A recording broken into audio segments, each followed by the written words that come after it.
from my perspective, as the person who writes and makes the videos, it's not a very fun thing to do.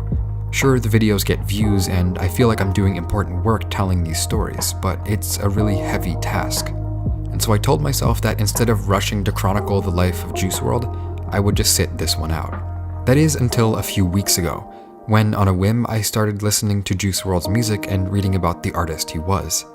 I found myself interested in his music and his legacy, and in turn I started looking for a way to tell his story. The story of a young man who, despite spending much of his life in an uphill battle against addiction and mental illness, was intelligent, creative, and hard-working.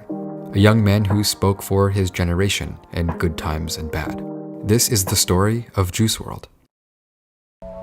This video is sponsored by CuriosityStream. You can also get access to my streaming video service Nebula when you sign up for CuriosityStream using the link in the description below. Jerrod Higgins was born in Chicago in December of 1998, which is a number that makes me feel two things. Firstly, I'm impressed that he was able to achieve so much in such a short time, with his music career really only taking off in early 2018.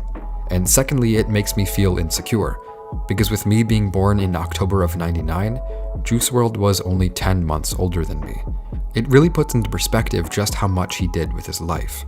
But to understand how he got there, we first have to look back in time to Juice WRLD's childhood and his introduction to music.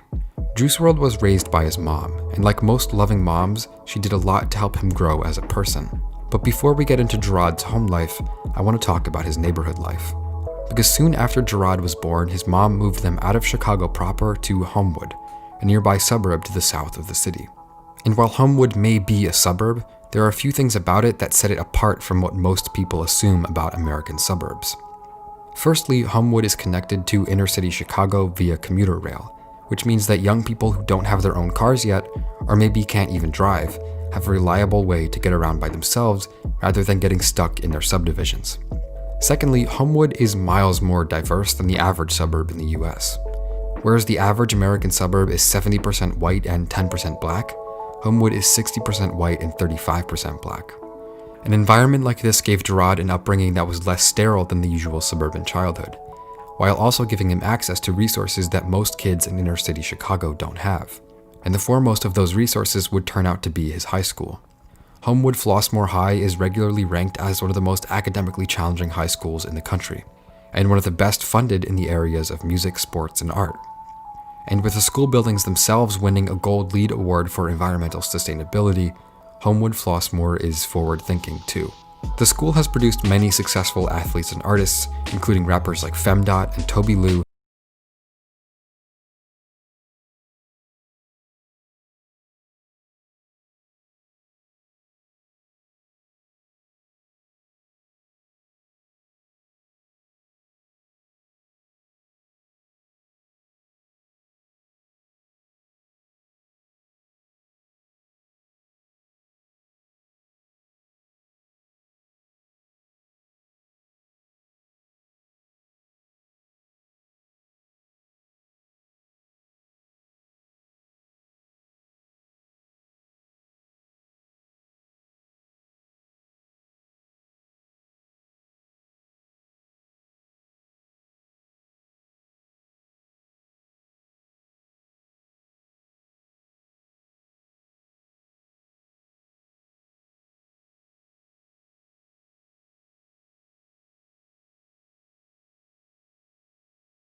Skill set he needed to start developing a musical persona as young as 16, when he started dropping music on SoundCloud as Juice the Kid. But at the same time he discovered his talent for music, Jerrod was also struggling with drug addiction. He started taking opiates in the 6th grade, and he even revealed later that it was Future's music that inspired him to try lean. But he put his head down and kept working through the pain. It only took around 2 years of hard work and practice before Gerard got noticed. By this time, he had changed his stage name to Juice WRLD, formed a relationship with Virginia producer Nick Myra that would result in most of his biggest hits, and even briefly worked in a factory before deciding that music was the only path he wanted to take. And so just 2 weeks after he graduated high school in 2017, Juice WRLD dropped his fourth self-released EP, 999. But more importantly than the EP itself was its second track, Lucid Dreams. Over the next few months, the song would grow to achieve global popularity, going 6 times platinum with over 1.1 billion streams on Spotify in February 2020.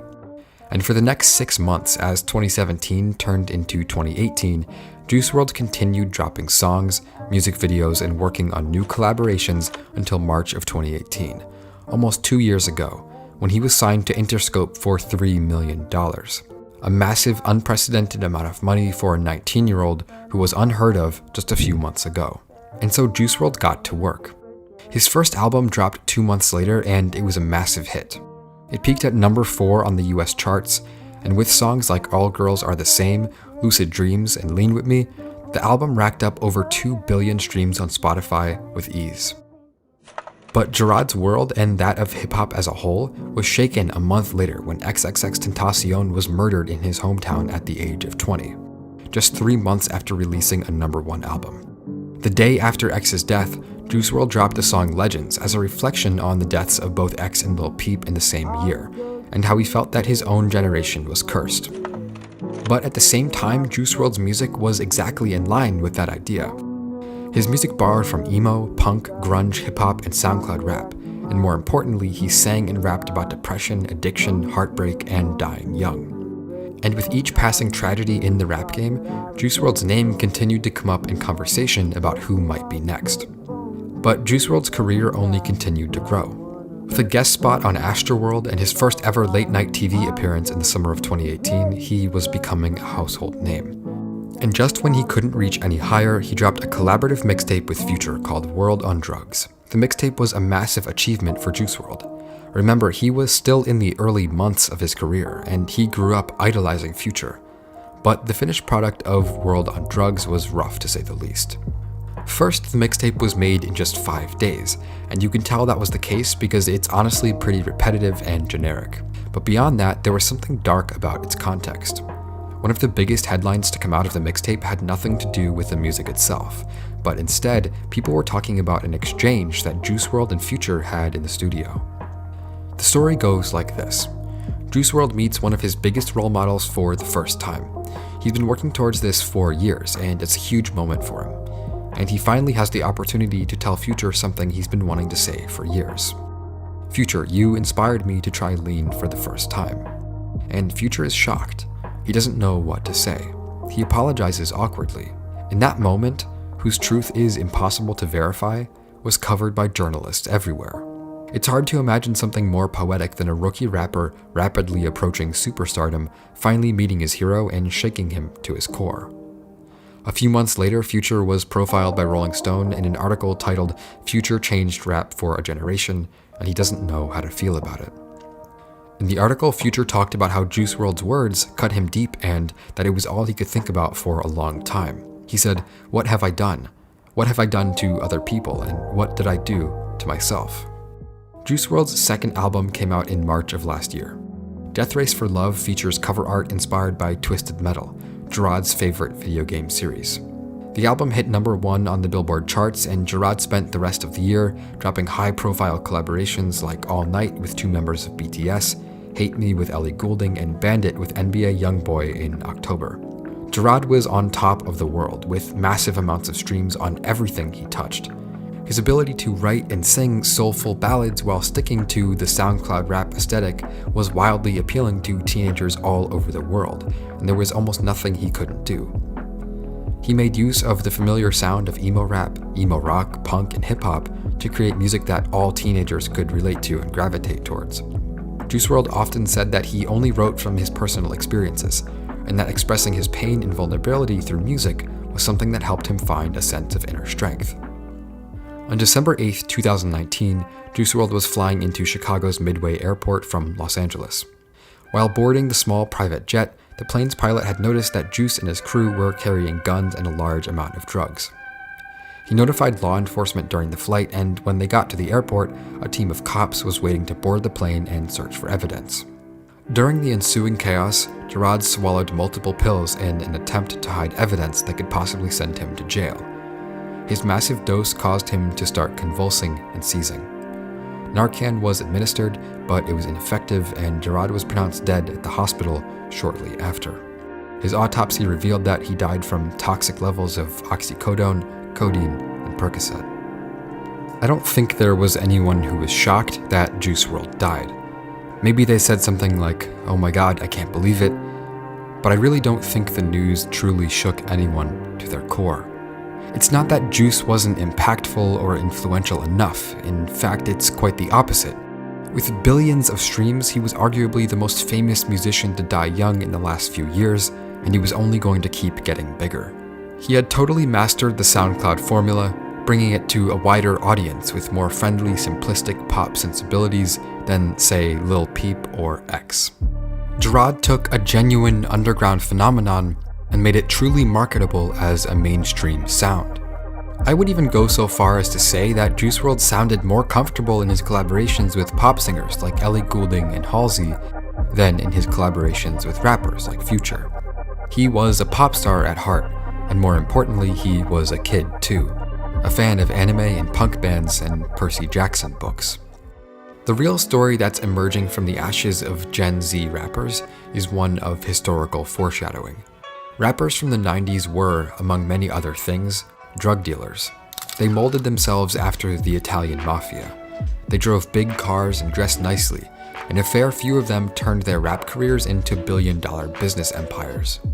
But above all of that, they glorified drug dealing and organized crime in general as a way to rise in the socioeconomic ranks. What they didn't account for was the massive effect that would have on young people for decades to come. Because while many factors point to pharmaceutical corporations as the primary cause of the American drug epidemic, pop culture made it cool. Rappers like Jay-Z, 50 Cent, Biggie, Pusha T, they've caused a domino effect. It only makes sense that rappers who deal drugs will create a generation of people who use that as a way to escape poverty, and in turn, creating a generation of people who think that taking drugs is a good way to solve their problems. It's a web of factors and causations too big to truly understand. All I can hope for is that as lawsuits against pharmaceutical companies begin rising in number, and the conversation around addiction and mental health becomes more open and less taboo, that one day soon I will never have to make videos like this again. But until then, I'm not going to stop, because behind every tragedy in pop culture, there's a person, a family, a group of friends, a lover. Childhood, education, passion, and talent. I genuinely feel like healing is only possible through honesty and openness. I wish that Juice WRLD had access to the resources he needed to change the course of his life, but he didn't. And so the only thing we can do now is work harder towards a better future. Because somewhere out there is a kid with so much promise, he's going to be just as talented and just as big as Juice ever was. And I want that kid to live past 21. This has been Volksgeist. Thank you for watching.